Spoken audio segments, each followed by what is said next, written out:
اور وہ میرے مزاج کو سمجھ چکی ہے تو پھر پریشانی کیا ہے۔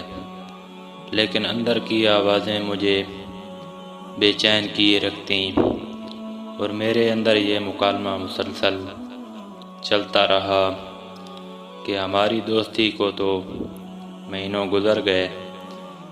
میری پھوپھی ہمارے پڑوس میں رہتی ہیں۔ جب ان سے میں نے اپنی دوست کو ملوایا تو انہوں نے کہا کہ تمہاری یہ دوست کچھ اچھی نہیں لگتی، کچھ تو گڑبڑ ہے۔ اتنا بولتی ہے کہ رکنے کا نام نہیں لیتی۔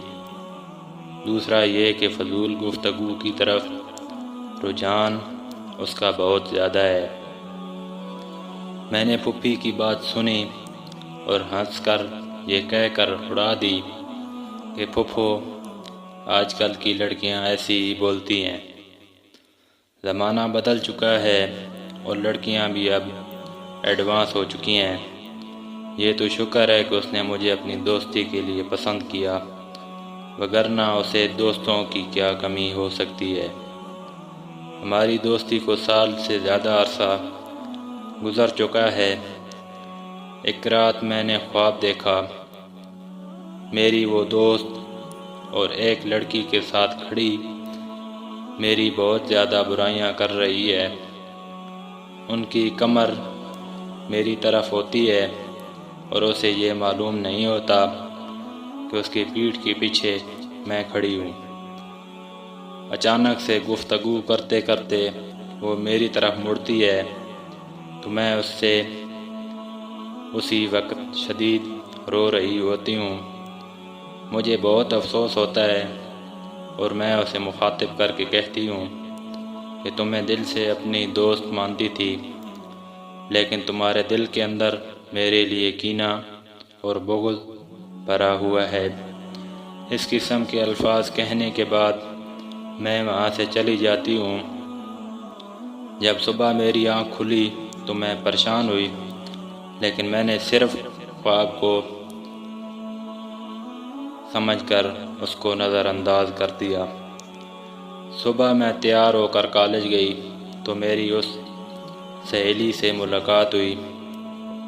اس کی وہی روٹین تھی، مسلسل بولے جا رہی تھی اور میں اپنی عادت کے مطابق ہوں وہاں ہم کے الفاظ کے ساتھ اس کا ساتھ دینے کی کوشش کر رہی تھی، لیکن اسے میری طبیعت کے اندر بدلاؤ محسوس ہوا اور اس نے کہا کہ مجھے آج محسوس ہو رہا ہے کہ تم کسی بات کو لے کر پریشان ہو۔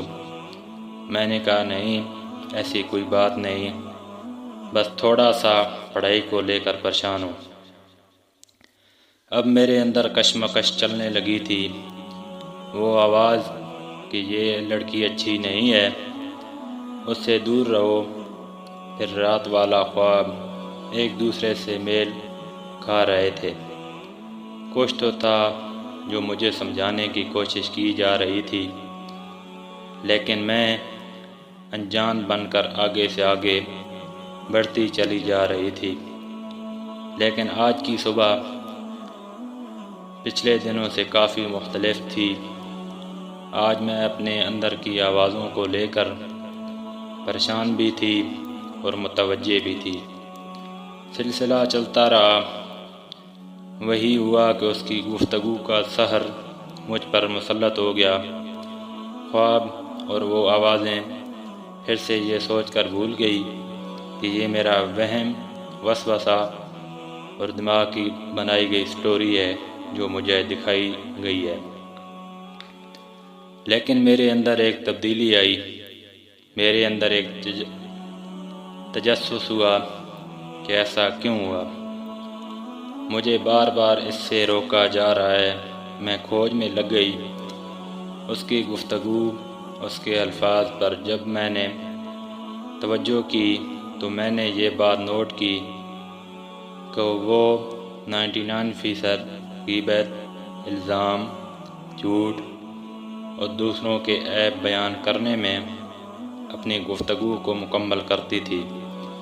میں نے نوٹ کیا کہ ہم لوگ بیٹھے ہوئے ہوتے تھے، ہمارے سامنے اس وقت جو بھی آتا تھا گزر جاتا تھا یا بیٹھا ہوا تھا تو وہ ان کی برائی کرنا، عیب بتانا، غیبت کرنا شروع کر دیتی، دوسروں کا مذاق اڑانا، ان پر الزام لگانا، ان کی شکل صورت پر اعتراض کرنا، ان کی خامیاں بیان کرنا اور ان کے کپڑے، جوتوں، انداز گفتگو، ہر پہلو سے ان کے اندر عیب تلاش کرنا، بیان کرنے کا مزاج اس کے اندر کوٹ کوٹ کر بھرا ہوا تھا۔ اگر کسی کی تعریف بھی کر رہی ہوتی تو ان کے الفاظ کا چناؤ ایسا ہوتا تھا کہ ان میں حسد کی بو آ رہی ہوتی تھی اور وہ یہ ثابت کرنے کی کوشش کرتی کہ یہ ایک نعمت کے قابل نہیں ہے جو اسے دی گئی ہے۔ میں نے پھر اس کو روکنا اور ٹوکنا شروع کر دیا کہ چھوڑو، کسی کی باتیں کر کے کیا فائدہ ہوگا، ہمیں دوسروں سے کیا لینا دینا، ہمیں اپنی گفتگو کرنی چاہیے اور دوسروں کی ذات کو موضوع گفتگو نہیں بنانا چاہیے، ہماری دوسروں کی برائیاں نہیں کرنی چاہیے جنہیں ہم جانتے بھی نہیں۔ جب بھی ہم کسی کی برائیاں کریں گے تو ہماری نیکیاں کم ہوں گی، ہمیں گناہ ملے گا، ہماری نیکیاں ان کی طرف چلی جائیں گی۔ میں نے اکثر مذاق میں یہ بھی کہنا شروع کر دیا کہ برائی ہی کرنی ہے تو اپنے گھر والوں کی کر لیتے ہیں، کم از کم نیکیاں اپنے گھر والوں کی طرف تو جائیں۔ میری یہ باتیں سننے کے بعد وہ یہی جواب دیتی کہ ہم کسی کی برائی نہیں کر رہے، نہ ہی ہم غیبت کر رہے ہیں اور نہ کسی کی چغلی کر رہے ہیں، میں تو تمہارے سامنے حقیقت بیان کر رہی ہوں۔ کالج کا دوسرا سال چل رہا تھا، میں کالج میں ایک اچھی اور نمایاں اسٹوڈنٹ تھی، ٹیچر بھی مجھے پسند کرتی تھی اور کالج کی لڑکیاں پڑھائی کے متعلق مجھ سے کچھ نہ کچھ سیکھتی اور جانتی رہتی تھیں۔ سلسلہ چل نکلا اور میری الیک سلیک بڑھنے لگی، ہمارا اگر گروپ بننے لگا، ہم اکٹھے کینٹین چلے جاتے یا گپ شپ کے لیے لان میں بیٹھ جاتے، میری یہ دوست بھی ہمارے ساتھ ہوتی اور اس دوران اگر کوئی لڑکی کسی دن ہمارے ساتھ نہ ہوتی تو میری یہ دوست اس غیر حاضر لڑکی کی برائی کرنا شروع کر دیتی۔ اکثر مجھے اس کا یہ کہنا معمول بن گیا کہ لڑکی کا کردار اچھا نہیں ہے، یہ فلاں لڑکے کے ساتھ دوستی رکھے ہوئے ہے، یہ لڑکی ایک وقت میں مختلف لڑکوں کے ساتھ چکر چلا رہی ہے۔ کبھی کہنا کہ یہ اچھے خاندان کی نہیں ہے، کبھی کہنا اس کے والدین نے اس کی تربیت اچھی نہیں کی، مجھ سے اکثر یہ بھی کہنا کہ فلاں لڑکی سے دور رہو، ہمارے سٹیٹس میں فرق ہے۔ میں اپنی اس دوست کی بات سن کر اس کی بات کو جھٹلاتی اور کہتی کہ ایسا کچھ بھی نہیں ہے، جس طرح تم لڑکیوں کے کردار کے بارے میں باتیں کر رہی ہو، ایسا کچھ بھی نہیں ہے، اگر کچھ ہو بھی تو ہم نے نہ اپنی آنکھوں سے دیکھا اور نہ ہی اپنے کانوں سے سنا، اس لیے ہمیں ایسی باتیں نہیں کرنی چاہیے۔ میری دوست کا مجھے کہنا کہ تم تو ہو ہی سدا کی بے وقوف، تمہیں دنیا کے بارے میں کیا معلوم، کبھی مجھے اس کی باتیں صحیح بھی لگتی کہ شاید مجھے انسان کی پہچان نہیں ہے، اور کبھی مجھے لگتا کہ میں اتنی بھی بے وقوف نہیں ہوں جتنا میری دوست مجھے ثابت کرنے کی کوشش کر رہی ہے۔ یہ کشمکش کا سلسلہ ساتھ ساتھ جاری رہا۔ جن لڑکیوں کے بارے میں دوست باتیں کرتی تھی میرے دل میں کبھی بھی ان کے متعلق کوئی بات نہیں آئی۔ بہرحال وقت گزرتا رہا، میں نے اپنی دوست کی اس بات پر توجہ نہ دی کہ فلاں کے ساتھ دوستی نہیں رکھنی، فلاں کے ساتھ تعلق نہیں رکھنا۔ وقت گزرتا رہا، میری کلاس میں جو لائق فائق لڑکیاں تھیں ان کے ساتھ میری دوستی ہو گئی اور ہم ایک دوسرے کو سمجھنے لگے، کیونکہ ہمارے سائنس کے مضامون تھے اور ہم ایک دوسرے کی ہیلپ لیتی رہتی تھیں، جس سے ہمیں پڑھائی میں کافی فائدہ ہو رہا تھا۔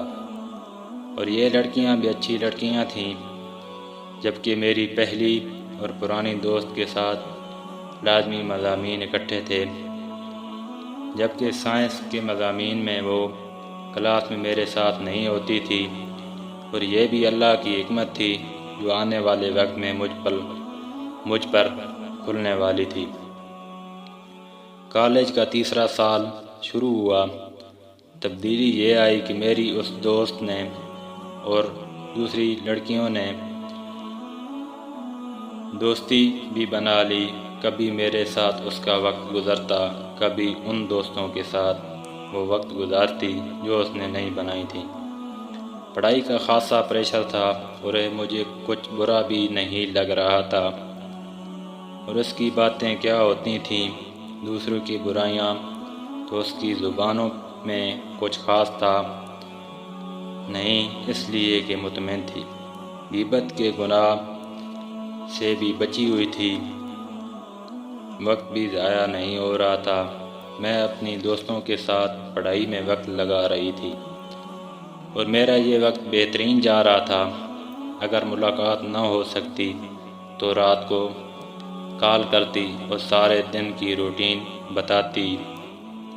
میرے جو دوست تھے ان کی باتوں میں تعریف کم اور برائیاں زیادہ کرتی تھی، وہ اپنی اس عادت سے مجبور تھی۔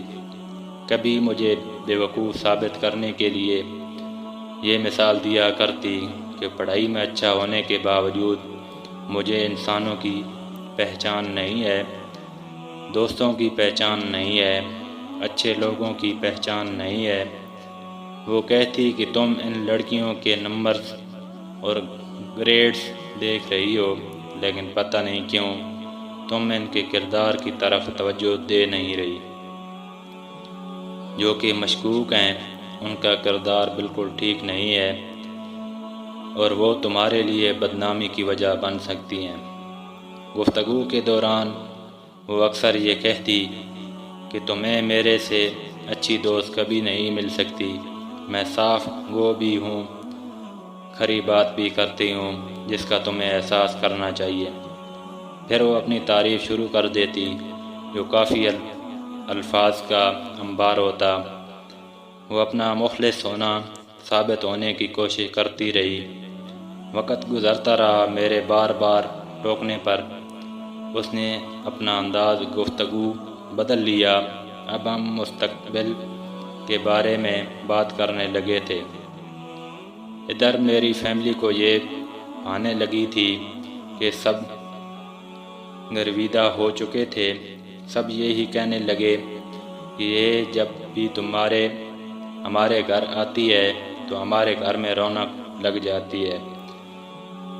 ادھر وہ سہیلی مجھے بتاتی کہ میری امی اور میری بڑی بہن مجھے تمہاری مثالیں دیتی ہیں کہ تم اس سے کچھ سیکھو، ذرا کم بولا کرو، اس کو کاپی کیا کرو۔ ہم ہنسی مذاق میں اس طرح گپ شپ کرتی رہتی تھی۔ کالج کا آخری سال چل رہا تھا۔